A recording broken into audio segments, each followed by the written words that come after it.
This is a Founding Media podcast.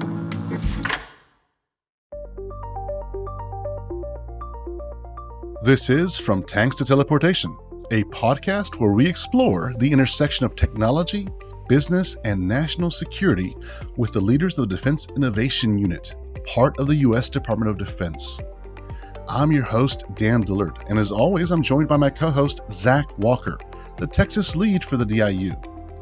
Today, Zach and I are joined by Bilal Zuberi, a partner at Lux Capital. Lux is a venture capital firm investing in emerging science and technology that prides itself on attracting clients that are building the future. The firm's work is linked to the DoD because they are often early co-investors in tech startups. Then, when the companies they've invested in have products that are ready for market, the DoD is often a top customer. Let's go to our conversation to hear Bilal explain more. Zach, thanks for being on the show again. Bilal, thank you for being on the show. Thank you for inviting me. Good to be here. I'd love to start out by sharing your story and maybe telling us a little bit more about who Lux is and the path on how you became a partner there. So Lux Capital is a bi-coastal venture firm managing about $2.5 billion, investing in early stage deep technology companies. We invest in companies that are addressing real problems in the world, addressing very large markets, and usually things that have deep technical expertise required or deep technical risk associated with it. For that, in many ways, turns out to be investments in hardware, software systems, autonomous systems, automation, robotics, computer vision, semiconductor chips, biotech, computational biology, and a lot of things that, frankly, sometimes feel like science fiction becoming reality, which technology enables to happen these days. I've been a partner here for many years. Before that, I was at a firm called General Catalyst. I've been a VC now for 12 years. Before that, I was an entrepreneur. I built a company in advanced materials for automotive and biomedical applications. And before that, I did a PhD at MIT, and before that, I was an undergrad, and before that, I was a immigrant student in this country. Wow, congratulations on all that. That's awesome.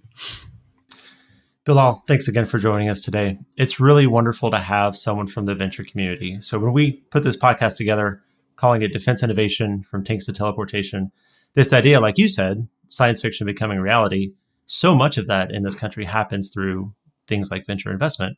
So it's wonderful to have you on the show since your firm has worked with the DoD. You do have portfolio companies that do this dual use work. Could you speak a bit to what led you to work with the DoD, what that was like, what has made dual use technology an attractive investment for Lux? I mean, I think maybe this is underappreciated by some in the technology sector, but certainly those who understand the history of the technology sector and the startup world and Silicon Valley and Boston ecosystems and otherwise understand the DoD has played an extremely important role in promoting technology and frankly, bringing technology to life.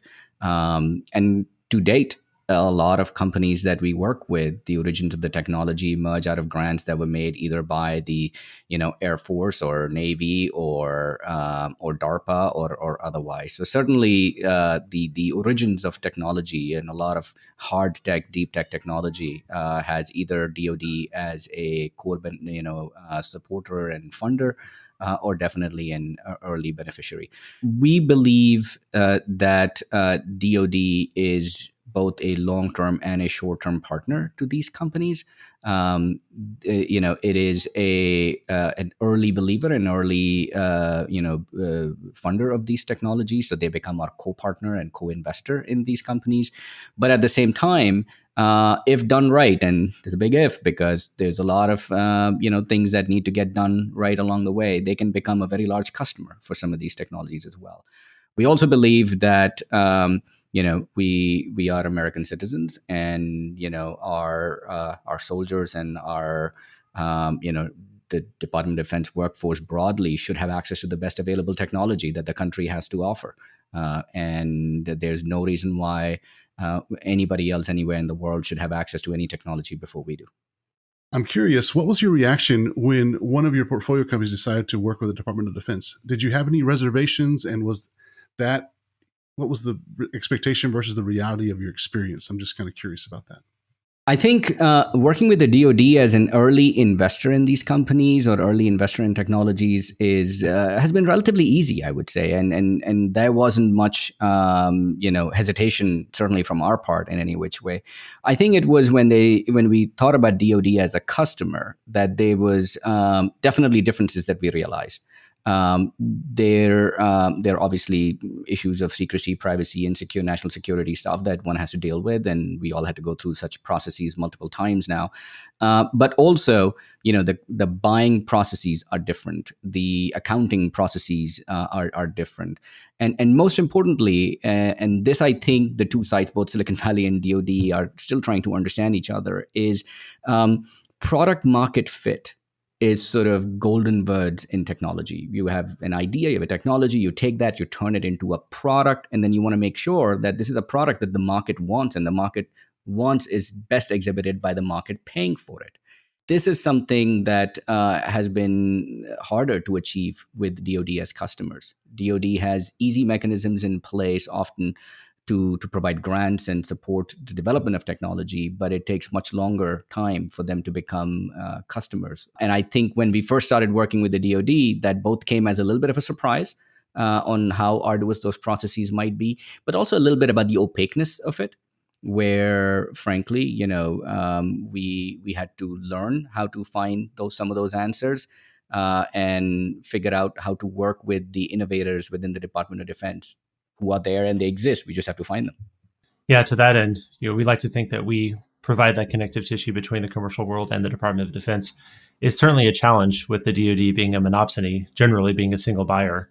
It completely changes those dynamics of what you see in venture-backed companies. Could you speak a bit about what it was like specifically with DIU, since we try to make things more commercial, we try to make things go a little bit faster, perhaps 60 days more so than 5 years, which I know sometimes the acquisition machine can take. Was it changing that dynamic through DIU? Was that something that you saw made it easier for your companies, and if so, how? Oh, look, I've been investing in companies that directly sell to or want to sell to the DoD for over a decade. And for the first many years of that, it felt like a little bit of the Wild West, right? Like you have these technologists that are PhDs and coming out of technology industries or coming out of university labs, and they have this amazing idea and they start building it, and then they build it with venture money for 1 or 2 years, and then they want to take it to market, and the market is the Department of Defense. And there's this wall, and they don't know how to penetrate. They don't know who to call. So then they end up hiring somebody who had experience with the uniform and has been inside the military, and they bring him on as sort of the messiah that's going to fix it all. But that doesn't work. And there was really not many people to be able to really talk to and understand. So the creation of the DIU and DIUX, the predecessor name, was really important. I think it was important for a few different reasons. One was that there needs to be a communication and education on both sides. Speaking for Silicon Valley, certainly I felt that there was a need for an education around how Department of Defense works. It is a monolith entity, but it is not quite a monolith, right? And what are the different various mechanisms by which you can work with the Army and the Navy and the Air Force and so on. So I think that education was very helpful and continues to be helpful. I think there's probably a translation that you guys do of how Silicon Valley works, the 18-month cycles of financing and so on, back to the customer side, that the venture capital, especially now, is flush with money. Like there's no shortage of money that we can invest in companies. The question is, who's a customer that you want to put that money behind? In the way CEOs and board members talk is, you have a bunch of arrows that you are trying to find commercial viability of the product that you have now invested in, but you want to put wood behind the arrow that shows more success. And I think DIU has been absolutely critical in some ways for many companies, not just some companies in our portfolio, but I think broadly, and in fact more so for other companies than in our portfolio, in opening doors so that people understand how will your technology actually get operationalized. So taking the step that goes above and beyond, small grants, SBIR programs, and so on and so forth, to the place where there is a customer on the other side that's going to be deploying significant dollars, but more importantly, using your technology and giving you real feedback on what the technology can and cannot achieve and what it needs to achieve. And I think that's been very important. It's also been useful that you within DIU, at least with my limited experience, you have people who have commercial background, you have people who have military background, you have people from all sorts of government broadly, that they understand the various stakeholders, and this is a complex process, whether this is a 2-month process like 60 days, or whether it's a OTA that could take a little bit longer, or whether it's a program of record that is the ultimate thing that people want to create and have access to. These are complicated processes, and I think you guys having those multiple stakeholders involved makes it easier for you to provide that education back to startups who are strapped for cash, who are strapped for talent in as far as this is concerned, selling is concerned. And every CEO that I've spoken to that you work with truly appreciates the work that you guys do. From a company's perspective, Bilal, I'm kind of curious about once one lands a contract with the Department of Defense, I assume that that company immediately needs investor partners to scale quickly. Is that usually the case? And secondly, what does having a Department of Defense contract do for valuations of these startup companies in the eyes of a VC such as Lux? So we talk about this a lot, not only within Lux, but also among the venture community that is interested in defense tech and invest in companies that work with the defense sector. We are in the business of investing in early stage technology, taking on the technology risk, solving those technical problems, and creating products that an end customer will need. That is our business. So, while a little bit of help here and there with some, grant money and so on is useful, we can do that. We get paid to do that. The risk we take is that they will be customer on the other side. The Department of Defense is seen as a customer, as a very large customer. The process of landing a contract, and by contract, I mean contract where I will be selling products and you will be buying products. You'll be paying me for the products. I can calculate a gross margin and a net margin, and I can talk about scalability and at what scale does this company reach cash flow break even, and so on and so forth. All of those things that come with it. Landing that kind of a contract is a major step in a company's life. And this is where I think organizations like DIU are absolutely critical in helping make that transition. Once that contract lands, I think the most important box that get checked off is product market fit. Customer wants your product. When that happens, there's actually significant amounts of additional capital available at that time to deploy for scaling, for manufacturing, for servicing in the field, for the whole operation that needs to get set up at that point for the company to become a bigger company and to become a bigger supplier. Again, that capital is available, but that is a lower risk capital, and it needs to see significant commitment from the customer. I can tell you from our experience, with a few exceptions. First, early traction with the customer side. You go to investors and you say, hey, military is really interested. They bought 2 of our systems and, gave us $1 million NPL. Like the investor's like, okay, who can I talk to? Who's a customer reference that I'll call? Like, well, which colonel or general am I giving a phone number to call? There's nobody who will pick up a phone. Even if they pick up a phone, they'll say, yeah, we like this technology, but we can't tell you anything about how we're using it, how much we're going to use it, what our needs really are. So the new investor's like, well, okay, I don't know what that means. Like, is this the last order you will see, or is this going to continue? So that's one challenge that needs to get overcome. And I think DIU helps overcome some of that. The second challenge that then happens is, we're starting to get contracts, we're starting to get orders. Will they be sustainable? Is this filling a short-term gap? Are these one-off contracts, or is there a sustained need for this particular capability or this particular need within the this particular technology within the DoD? So I think those are like trying to figure out repeat contracts. And then the third one is, when these contracts become large, and more importantly, when this becomes operationalized and now lives of people are depending on this technology working at scale, then it is also, I think what kind of partnerships need to exist in the battlefield, so to say, that all the other technologies sort of work together. That this is not, these are not one-offs. You buy X from this party and Y from that party, and now somebody has to figure out how to integrate these things. And so, then the complexity of it increases, and other parties become involved, whether it's the large primes or integrators or otherwise. And again, this is also a place where some entity like a DIU can be quite helpful in bridging that gap. Definitely so. Trying to disambiguate the DoD is really an important thing that we try to provide. And I think also a lot of companies assume that contracts with the government, this is services contracts, right? This is people sitting in a seat doing a job, does not really help valuations that well. What we do, hyper focused on product revenue, which is something that especially early stage startups, to be able to have that kind of traction, not only having product revenue from the DoD, but also having a design partner. I was talking to one of our portfolio companies who said it was so valuable to have that as a Department of Defense partner to help us be a design partner and work through the process. I'll never forget a diligence call as a portfolio company was raising its Series A. I told them on the phone, the investors, that, yeah, it's being used all across the DoD, every service. There's some major intelligence agencies.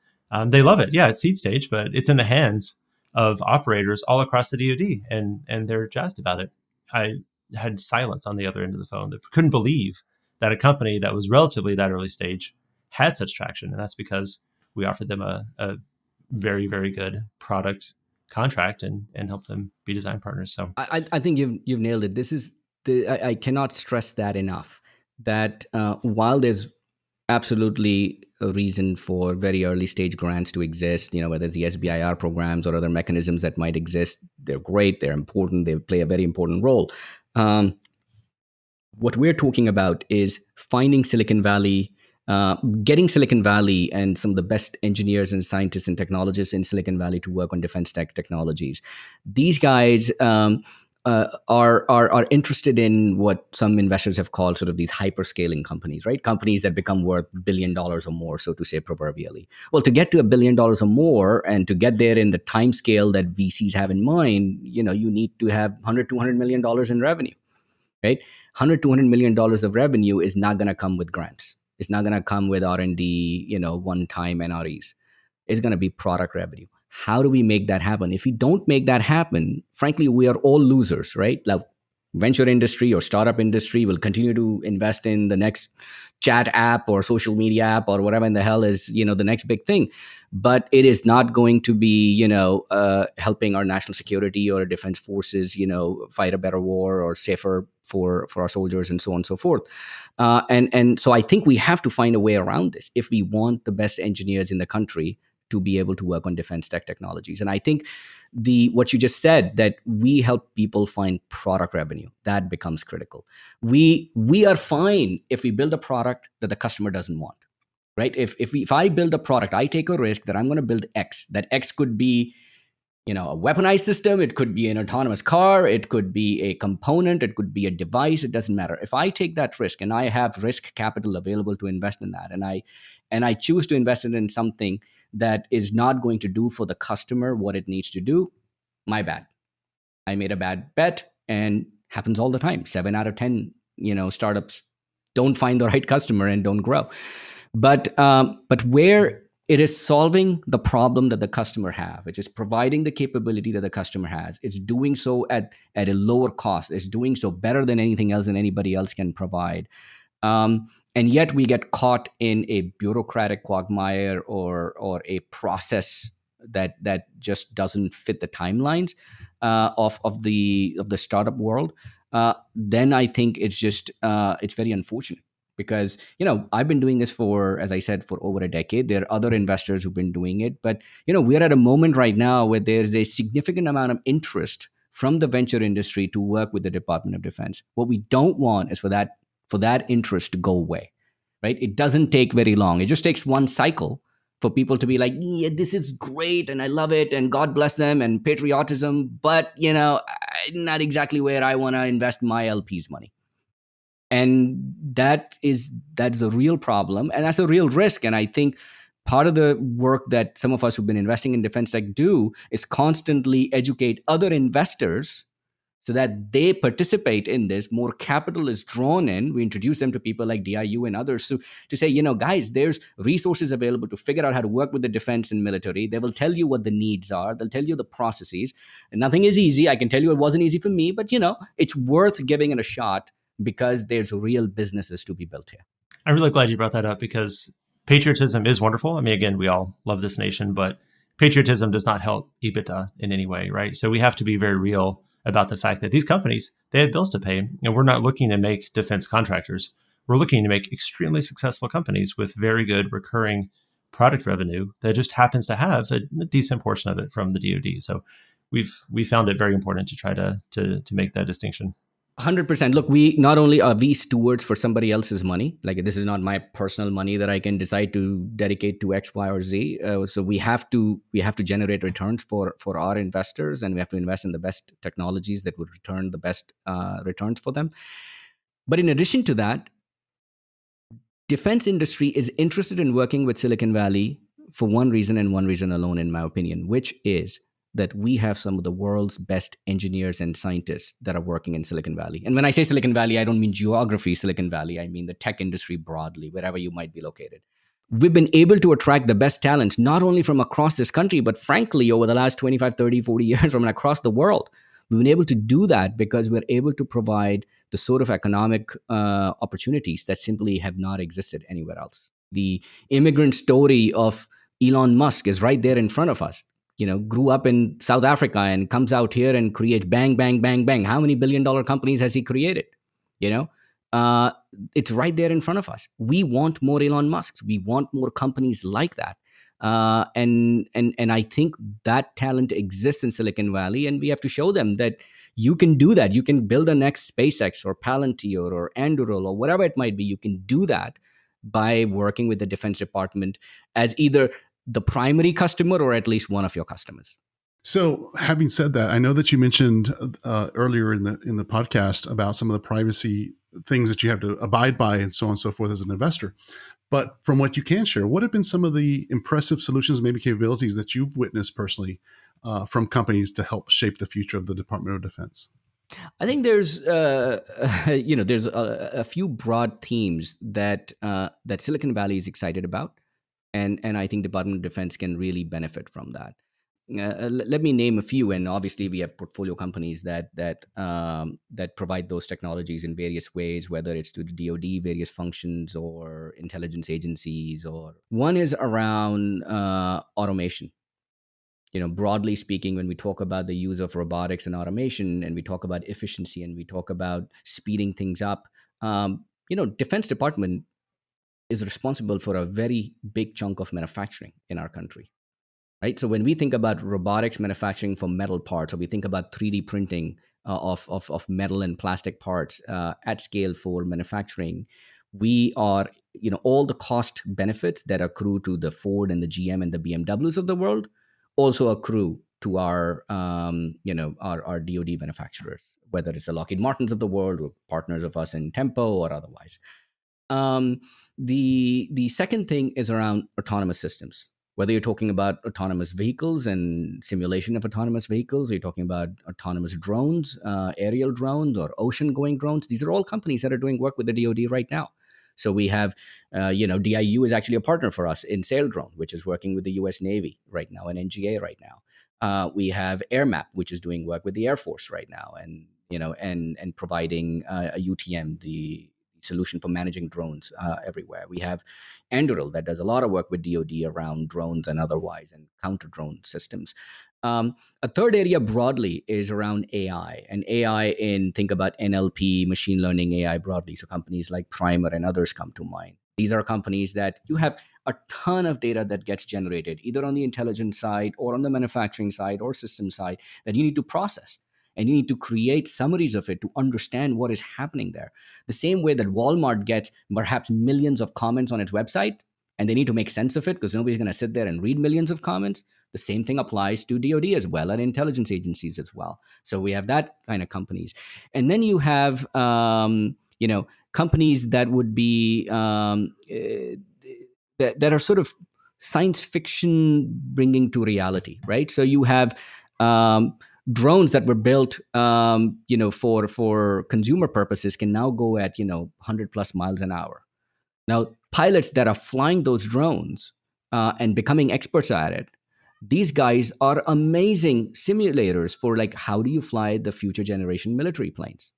how you're going to actually operate in tough environments and fast moving environments, a completely new training education paradigm. Gamers, how do you use them to train our military? So we have companies like Drone Racing League, State Space, and others that provide those kind of talents to DoD type customers. And last but not the least is companies in biology and biotech and others, whether it's obviously our military is directly involved, whether we like it or not, in fighting this pandemic that we're dealing with right now, and they have to be, right. And suddenly, whether it's drug development or access to drugs or trials or treatment or epidemiology or public health, military needs access to the best technologies. And so even the more what we would consider the benign, apps and so on, these are very relevant for military to be able to do the task that they're called to do. And so I think there's a vast variety of companies that provide that can provide and do provide technology solutions to the DoD. And I'm amazed that I would say 10 years ago, people used to come to us and say, we're a military specific company. Like, here's a thing we're building because, Army gave us this grant and we built it for that. And this is our customer. How often we see companies who pitch us, I would say maybe 50% of the companies who pitch us, while they're pitching us, we can see that, hey man, DoD can be a customer of yours. Like DoD can use this capability. We just have to then figure out how to not only translate their product into DoD's needs, but more importantly, make that business connection so that they're able to build their business models as well as their business teams to be able to succeed in working with the Defense Department. What you're saying reminds me of that quote. That's something like, the future's already here, it's just not evenly distributed yet. And I think it's actually come up before on this podcast, I think, because that's really where DIU lives, right? The future is out there. You just mentioned it. Autonomy, artificial intelligence, these things exist commercially. They're just not necessarily in the DoD yet. And I think for Lux, it sounds like there's a lot more purpose than simply just giving good returns to LPs, although certainly you have to give good returns to LPs. But could you speak a bit more to how Lux wants to impact the world and perhaps accelerate that transition of future technology being here today? So we think some of the most interesting things happen at the intersection of multiple disciplines, right? So whether you're talking physics, chemistry, computer science, biology, and so on, or you're talking about, defense that needs very precise, very specific capabilities, but they need it ideally at a price point that would be seen as a commercial price point, right? And I think, we are interested in finding solutions that address these very large markets, very large problems in ways that, feel like a commercial entity, right? We're not interested in creating yet another prime. We want to create, if there's a prime, it's a prime that is, highly innovative, highly successful, reducing the cost of the solutions that we can provide to make it affordable for us to implement it in the field quicker and faster. And most importantly, companies that are dual use, so that they're also providing their solutions to other markets as well. Innovation, if you look back, and I learned it from actually another investor, so full attribution to Mark Andresen, who's a co-investor with me in a few companies. Innovation used to happen with defense as the first customer. Then it used to go to commercial customers, and then it would end up in the consumer's hands, right? And somehow over the last 25 years or so, that flipped, right? The innovation now happens first for the consumers. You and I get access to the best technologies first. Then we go to the commercial sector, right? Enterprise customers then get access to, bring your own phone at work. So you can now use your iPhone at work, when all of us had used iPhone for years. And then eventually it ends up in Defense Department, right?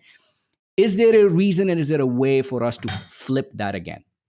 Why should not Defense Department be should not have early access to technology, early user of that technology, perhaps influencer on the development of that technology, either as earlier than everybody else, or at least at the same time as everybody else, but certainly not 3, 5, or 10 years after we're already done using it in everyday sector. Because what happens is, if it enters the consumer sector first, it ends up getting used everywhere around the world. We have other countries that are not friendly countries to us who get access to that, and they run to use that for military purposes. So they end up getting access to some of that stuff in their defense departments before we end up getting access to it for our defense department. And I think that is not something that we want to continue to do. And certainly, I think it hampers our military's ability to be most effective at what they're doing, at least as far as the parts where, innovative new technology is concerned. That's just crazy. I hadn't ever thought of it that way, but you're exactly right. If you go back and look at the old James Bond movies and everything else, it was always the military that had all the latest gadgets and everything else. And you're like, ooh, I want that. And all of a sudden that's all flipped. So it does that certainly, I was thinking about that as you were talking. You mentioned earlier, this, COVID. In this new world of COVID, what technologies do you want to see over the next 5 years that could help shape the future of the nation or the world? Well, several things come to mind. Look, I'm actually writing an op-ed on this, and so hopefully it'll get published soon. COVID has exposed for us how vulnerable the systems we set up are. Right? We have, and the vulnerability is not just that, of course, there's a pandemic, and unfortunately, it's leading to life loss and so on and so forth, but also just our systems broke down in some ways. Right? We worked for 25, 30 years to have the lowest cost manufacturing of everything, which meant all our supply chains were heavily concentrated in China and some other parts of the world. Well, it turns out, what do you do if you can't have ships and planes coming from China here? Well, your supply chains break. If China shuts down a city or shuts down a hospital or shuts down a company, your supply chain is stuck. How do we deal with that? How do we make our supply chains resistant to this sort of a breakdown? How do we make them more adaptable? How do we make them more resilient? We have to think about that across everything, from drugs and drug delivery. Like, what if the vaccine gets invented in China? How do we get access to that? Right? To manufacturing, to food. We built our supply chains around food in such a way that on one hand, we have, food not available on shelves in US markets. And on the other hand, we have potatoes rotting in the fields because we set up our supply chain such that the food that is sold to restaurants, there's no way for us to repackage it and sell it to consumers directly. And well, guess what? It's not going to the restaurants, so it's rotting in the field. So I think we have to completely rethink, how we have configured our industrial, agricultural, medical base. And a part of that could be lessons learned from biology, right? Like, we build systems that have to be resilient, systems that can adapt, systems that can learn. We haven't done that. And I think we can do that in every which way, whether it comes from, onshoring some of the stuff. So some of the stuff needs to be brought back here. We've been hearing even the government talking about semiconductor supply chain needs to be brought back to the US. I think that's definitely an important need. We've been having these discussions around 5G and the infrastructure for 5G. That's an important one. But if you think about 3D printing, if you think about automation, manufacturing, robotics, if you think about, drug discovery and testing, there's a lot of different areas, the next generation foods, the alternative proteins. There's a whole lot of stuff that I think we took for granted that we will have access to. And I think pandemic has exposed that these supply chains, these processes, these systems we've set up are not resilient, and they're not capable of handling shocks, which can come. Pandemics, it could be another pandemic, another flu pandemic. It could be war. In either we are engaged in that war or war somewhere else that affects it. It could be an oil crisis, like we've seen, Saudi Arabia and Russia go up against each other, and we are stuck paying the price for it. Or it could be climate change induced. Like, we don't know what the next problem will be, but it is important to know that we have to be prepared better than we found ourselves in light of this particular problem. Yeah, that's really a fascinating way to put it. And certainly for the supply chain stuff, COVID has been such a terrible disaster, and it's exposed so many of these weaknesses. But in many ways, the Department of Defense has also seen these weaknesses over many, many years. I know when I was in Iraq, whenever something would flare up with Pakistan, suddenly we don't get what we need anymore, right? And so that resiliency, which again, as you mentioned, it's so hard for DoD to start building this in because we typically have had last access to this technology. Trying to flip that around with DIU and organizations like us, trying to bring in that technology. Hopefully the DoD and what we adopt in response to COVID can then, as we were saying earlier, then go back and help industry, help the commercial world catch back up. That would be really a wonderful way to flip things. I would say one other thing, it's when I think about supply chain, it's not just about reshoring back to the US. That could be one part of it. I think it's also thinking about the risk associated with the centralization of that broadly. So, when we take all our manufacturing to China China then goes out searching for raw materials around the world. Then China creates relationships with countries, whether it's in Africa or ports in Asia or whatnot, to then own their relationships with those countries. China has then a much stronger commercial partnership with some of these countries than the US does. And we have to change that. If you're 3D printing products, there's no reason why a Caterpillar tractor that you buy, its replacement component necessarily needs to come either from US or from China. It can be produced on site in wherever in Africa that you might be. You can provide 3D printing technology that's US technology. You can provide the designs get sent over encrypted real time for it to print the product and be available. There's no reason for a chunk of metal to be transported from Australia or Africa back to China to then be machined, and then the value added product from China goes out that creates a lot of economic value for them and makes them feel like the benefactors to the countries where these products are going. I think if you rethink about supply chain with other factors in mind, I think we would do things differently. In the past, we went down the path of full globalization, and I think we were a big supporter of globalization broadly. But I think we forgot that there are other factors that are really important. National security is one of them, and we're facing that now. But it also has to do, as I said, with resiliency and ability to adapt to changing circumstances, political or otherwise, that can bring our own industries to a halt. And we have to think about insurance in everyday lives. We have life insurance, we have a disability insurance, we have all kinds of insurances, right? But what is the insurance for us as an economy and for us as a country if something dramatic was to happen, like a pandemic or like a global catastrophe due to climate change or something like that? So Bilal, talking about the Department of Defense and the investment community being partners, I think at last count, about 6 Lux portfolio companies working with DIU. So it's really very, very fortunate to have that relationship. What advice would you offer other investors, either working with DoD or perhaps not yet working with DoD, but maybe willing to? First and foremost, this is the highest level, and then we'll get to more tactical stuff. The highest level advice is, tech sector broadly used to be sort of this cottage industry in a corner. The prototype was, you have a bunch of guys eating pizza, coding away, creating a website that you can maybe sell some used socks on. I exaggerate. But, the idea was that these are people that, are just kind of nerds in a corner and don't have to be answerable to the society. Well, it turns out that era has kind of passed.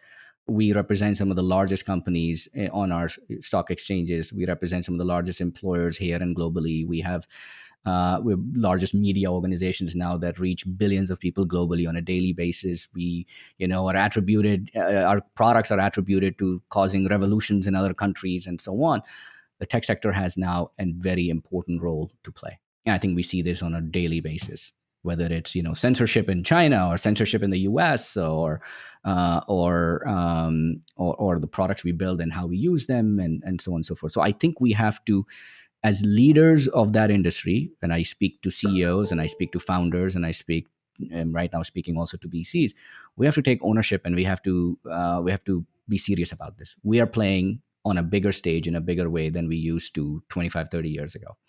And when you play at that stage, national security has a role to play, whether it's here or anywhere else in the world. Whichever country you work in, their national security will be just as important than our national security, and you will have to deal with that. And you need to have your moral compass right, and you need to have your policies right, and you need to be able to be transparent about it to the rest of your organization on how you and where you stand on these issues. So that's one. So we can't skip it. The second is DoD represents a very large market. Somehow people think DoD, all it does is like somehow fly around the world and shoot people. I mean, this is not what DoD does, right? I mean, that's a part of what we have to do in times where that is needed. But DoD is managing large infrastructure and very large scale projects around the world, from construction to human resources to education to all kinds of stuff is happening. We have Veterans Association is a very large healthcare association, right? So this is a very large part of our economy. And whether you look at it as your service to the country, or you look at it as a large total accessible market TAM you're going after, or you look at it as, if the US economy has to improve, this part of the economy has to become more efficient and so on as well, we have to play in it. I think there's a great opportunity everywhere you look. You don't have to be involved necessarily DoD fighting machines. You can be involved in extremely, civilian type applications for DoD. So I think there's great opportunities for people to be involved. The third thing I'd say is I say this all the time to friends in the DoD and agencies as well, but this time I'd say that to the VCs. There's a lot we don't know. Let's be humble about it. Let's be humble about not understanding the complexity of the organization that DoD or Pentagon represents. Let's be humble about the various different factors they have to take into account when they make certain decisions. Let's go learn. Let's open doors and let's learn. I think this is where DIU plays an extremely important role in educating Silicon Valley, and as I say, not just the geography, but the broader tech industry on the needs of the DoD, on the impetus that's coming from there, on what is driving it, on building relationships across the two sides, on creating processes and enabling processes that allow transactions to take place. We talked about product sales and so on, but transactions can be of 100 different varieties, but enabling that to happen. And most importantly, building trust. I think these are long-term relationships. If you can build trust that there's a good partner on this side and there's a good partner on the other side, and we're all working towards the same thing, let's figure out how to make it work, I think good things happen.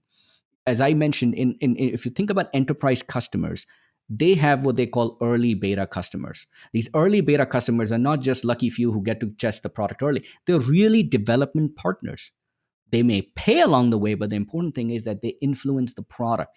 This is your wedge that Silicon Valley calls. Find that wedge, which are your most loyal customers, and then from there you expand.